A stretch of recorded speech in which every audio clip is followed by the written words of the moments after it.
Monday Night Raw. 12/22/03. We open the show, and it's immediately a backstage brawl. I love Raw. Yeah. Christian is fighting with Cactus Jack. It is on site with these two. Christian literally walks into the arena and gets sideswiped by Cactus Jack riding like one of those golf cart things. Do you get around? and maybe I'm wrong, maybe it's already happened, but do you know if since WWE has been doing the backstage follow along camera segments, like, oh, Bailey arrived with her bags and here's Karrion Kross and stuff. Here's everyone arriving at the arena. Has anybody done a backstage attack since they've been doing that? Yes. Nia Jax to Rhea Ripley. Okay. So literally one.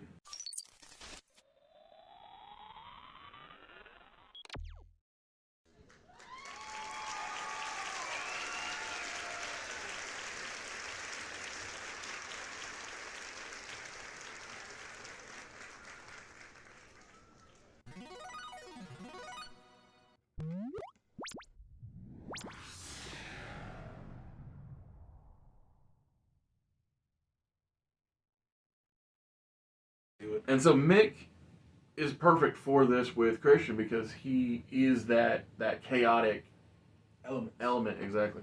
Indeed. And which is so shocking because when he was the president, he was such a clean-cut guy, such a great leader of men. The Devil's Advocates and the Devil himself brought it out of Mick Foley. Brought the devil out of Mick Foley. Yes. But yeah, so Cactus Jack is beating the absolute out of my boy Christian.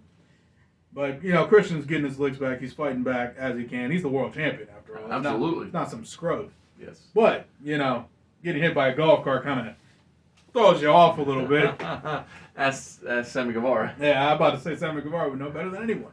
Obviously, the Devil's Advocates are there, so they're trying to advocate their fearless leader. But, Jack is Jack, so, of course, he's like 5 steps ahead. Mr. Sacco is covered in glass. And he's literally punching off everyone. So obviously, this is a big main event for next week's Raw. They gotta get the security in this. Yes. The security's coming in, but Christian and Cactus Jack want to beat each other up so bad they're dropping the security. Yes. However, eventually though, the Devil's Advocates finally get Mr. Sacco off of Cactus Jack. Beat him down a little bit, and then finally are able to get him into the arena, come through the crowd, Death Rider style. Yeah. So, crowd's obviously losing their mind, but Christian's like, get him to the ring. So they beat the ever-loving crap out of Cactus, and just a good old-fashioned jumping. Say something, Mick's a little rusty, So, oh my goodness, so what took out Mick? I know you know the answer to this. Concerto. Yeah, so I was in my mind thinking that if Christian wanted to prevent this match from happening next week, he might try to do that again. That's why I love Oz, man. That's why I love Oz. 5 steps ahead. Obviously in the ring, Christian's bleeding. Actually, everyone's bleeding. Of course, Glass. Glass, yeah. But we finally get down. Mick's bleeding. He's on the chair. Christian's getting ready to do the concerto. Yep. Raises the chair, and Evolution's music hits. Ooh, okay, that is more interesting. See what I tell you? Yeah. You gotta trust me. I know what I'm doing. Oh yeah. Chaos, man. Listen, we look to the future here. Love it. Ric Flair, Dave Bautista, and Randy Orton hit the ring and are going at it with their significant counterparts of the Devil's Advocates. Yes. Flair's on O'Hare, Batista's attacking Kane, Yep. Orton's attacking Jericho, and they are brawling out of the ring. Christian is distracted. He's like, what the hell is going on? Why are they out here? Yes. And obviously, because 2 weeks ago, they beat Triple H. Absolutely. Yeah. But that begs the question. Someone's missing from this equation. Of course. Where is Triple H? Triple H appears behind Christian while Christian is focused on the crowd. Yep. That's where his boys went. Yep. And then, instead of doing anything, Triple H turns, passes Mick's barbed wire bat to him. And Mick Foley nails Christian in the back with the bat. Christian falls, powders out of the ring, grabs his world title, and is running up the ramp trying to escape. Because, 2-on-1 with... I like it, yeah. With Triple H and Mick Foley, it's not where you want to be. So just over a little while ago, 2001 it was. Yeah. These two guys had quite the war in the real timeline. Had the match that, let's be honest, made Triple H. Yes, made him a top Made him a top guy. Yeah, Yeah, probably should. because I think before that Hell in a Cell match, the thing that put him over the edge before was him and Rock at SummerSlam in the ladder match. Yeah. That one was like, oh man, this guy's on his way up. Yeah. And then that one was like, oh, he's here. What's really funny is throughout Triple H's career, every time I've like really seen him as the guy or seen him as over, it was always in the matches he got injured. Interesting. Like, so that the 2-man power trip match, I'm Of like, course. damn, this Triple H guy is amazing. Yep. And then the DX match, I Yep. was like, damn, Triple H is really doing it in this match. Yep. Obviously, the return, I'm like, okay, this guy's a Of star. course. But and then there was what was the other match he tore his quad? Well, you got those two. Did I get The DX and the. What was the other match he got Power injured? trip. I remember he tore a pec. Yep, that's In one certainly match. good. Yep. I want to say in 06, 07. He's had a. He's had a lot of injuries. Yeah, he's had a long career, so he had a lot of injuries. a lot of injuries. My point being, though, Yeah. I never saw Triple H as much. It was like when he booked himself. Well, not when he booked himself, but when he felt like he was booking himself as a star, I didn't see it. Yep. But in those matches where he's giving that 110% effort and gets hurt and guts through it, I'm like, okay, I get it. Bloody Jack stands in the ring, looks at Triple H. They nod to each other, and that is the segment. I like it. We come back from commercial. Everyone, Devil's Advocates and Evolution, the ones that weren't in the ring, and Christian, are still fighting in the back. Security's trying to break them up. As that's happening, Carlito walks out, looks at him, is like, yeah, I don't want no part of that. Flips his apple in the air, catches it, and takes a stroll to the ring, because it's time for the Evolve title match. So, Carlito is in the ring, talking all the trash, saying he's already got 2 defenses in his back pocket, 3 more to go. And, shoot, who knows? He might become world champion. Yeah, next top guy. Next top guy. He might defeat Christian Cage. So, I really feel like Christian being top guy helps give everybody a chance. Yeah. To like, no knock on anybody else ever, but like when your top guys are Triple H, Brock Lesnar, that's it. The Rock. The Rock, exactly. Thank you. It's like rarefied air, but then you get There's a hard line. yeah. But then when you get Christian, who has been European champion, light heavyweight champion, tag team champion, intercontinental champion, now you see that anybody can rise to the tip top. Anybody can be the cream of the crop. Yes. Obviously, the question is, who is he defending this belt against? Well, it's the one. It's the man. Okay. It's Billy Gunn. Yes. Now, as you remember, Billy Gunn, lots of beef with Carlito specifically. Absolutely. I mean, technically beef with the entire group. Yeah. Specifically, Carlito. Yeah. The immortal Billy Gunn. The immortal. Literally not going nowhere, man. My God. Again, what, like, borderline, like, mid-60s? At 64, I believe. 64? I believe 64. Unfair. Yeah, it was funny. I saw this graphic that said, The Undertaker, 60, I think 3 years old, retired. I think it said like bad hip, something. And it said Billy Gunn. Hip replacement, knee replacement, yeah. Billy Gunn, 64 years old, going like going like he's 21. Exactly. Better shape than he was at 30. Honestly, true. Yeah. Very true. I think he's double the size at least.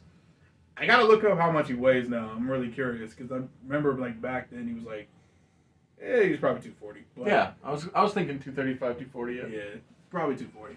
But like now he looks like he's I'd say 285. 280, 290 easy. Yeah, exactly. So Billy chooses a Falls Count Anywhere match because I mean everything else is on fire. Yeah, it's all chaos all day. All day. And just to skip to the finish, Billy Gunn hits a famouser on the announce table, and of course Thank you for being here at Mr. Super Oz. This video is going out, and this channel only exists because I, Oz, founded Gamble Comics, which first release was Everlasting Survivors, a 68-page graphic novel called All Day Long. Available now. Follow the link in the description that will take you to gamblecomics.com. While there, you can get hats, shirts, posters, much more, but most importantly, the story itself. collapses. Of course. I hope he can do that without breaking Carlito's neck. It's happened before. Has it happened before? All right, Yeah, cool. I'm certain he's done it at least once. Yeah, all right, I'm 50-50 because I like to be like semi-realistic. Yeah. Like you're never gonna see me say, and then they suplex a guy from the top of the cage with nothing blocking them or patting them on the floor. It's just concrete. Yeah, I'm pretty sure he's hit at least one famouser off on the announce table. And here's the thing, like, I know that he tried it with the Dudleys in ring with the table, so I think he's got this. Okay, all right. He might break his tailbone. Oh yeah, no, his ass is done. But it's all right though. The sacrifice was worth it because he becomes the Evolve champion. Ooh, that's nice. After pinning Carlito. Let's see if this goes better than the King of the Ring. Hey, rolling the dice. That Bob Gunn. that old Bob Gunn. Well, listen, I can guarantee he's not going to have any promo battles with The Rock, so he'll be all right. Yeah, that's a step up already. Step in the right direction. After Billy's win, he rolls Carlito back into the ring and kind of walks off. And then Team Angle's music hits. And they all come out. And they surround Carlito. And Carlito, after regaining consciousness, is going, I'm screwed. And begins to get slapped by Stacy, get slapped by Jackie, German by Haas, German by Benjamin.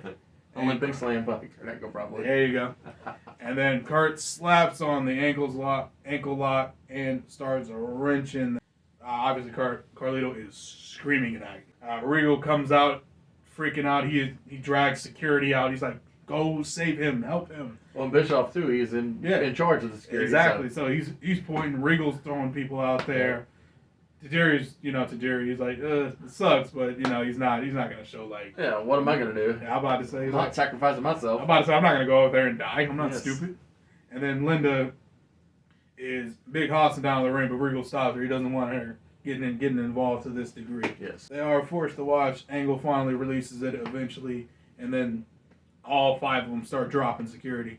Well, I say all 5 of them. Like Jackie just kicks the guy in the head. Sure. But Stacy hits a Rico kick. I'm so surprised that he didn't get released when Regal agreed to give Angle a title match, because like I could have seen that being the consequence of, or the way that Carlito got his leg saved. Yeah. Was by Regal saying that he'd give him a title shot, and so Kurt set him free. Nah. Guard just wants to prove a point, right? Yeah, which he certainly did. He certainly did. But let's be honest, Kurt Angle's not the type of guy to just ask for a title match. Well, he's not in this universe. Yeah. He's gonna earn it. He's gonna win matches and earn the opportunity. Yes. That's a good shout. So after that, finally everything's kind of settling down. About time now.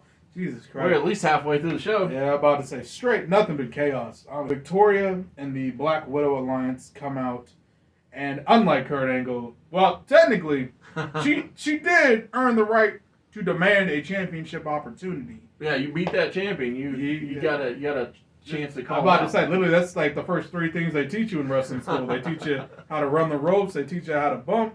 And then they teach you to ask for a title match after you beat the champion. Absolutely. This is common sense. I love it.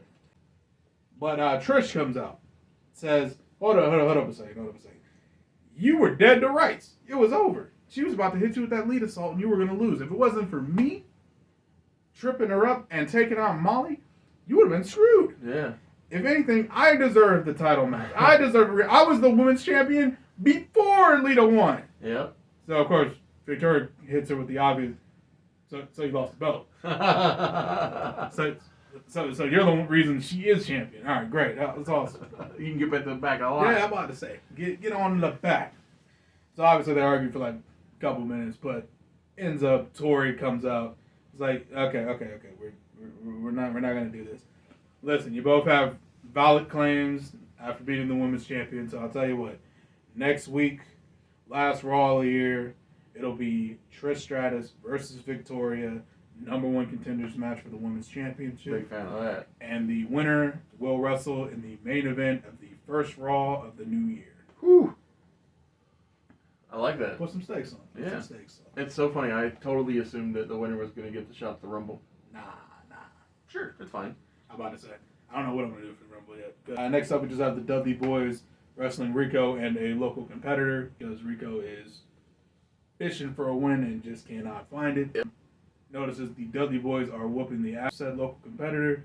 So when the kid gets away, goes for the hot tag, Rigo drops down and is like, yeah, I don't want none of that. Yeah, I'm okay. Yeah, I have looked at the lights enough. Yeah. He said, I'm good. I'm gonna let you hold it down. You were doing great. You don't need me. Don't need me. Guys obviously confused, turns around, Dudley death drop. 1, 2, 3. Just getting the Dudleys a win before the big title match. Love it. Next week. Very cool. Glass shatters. Last segment of the night. Out comes Stone Cold Steve Austin.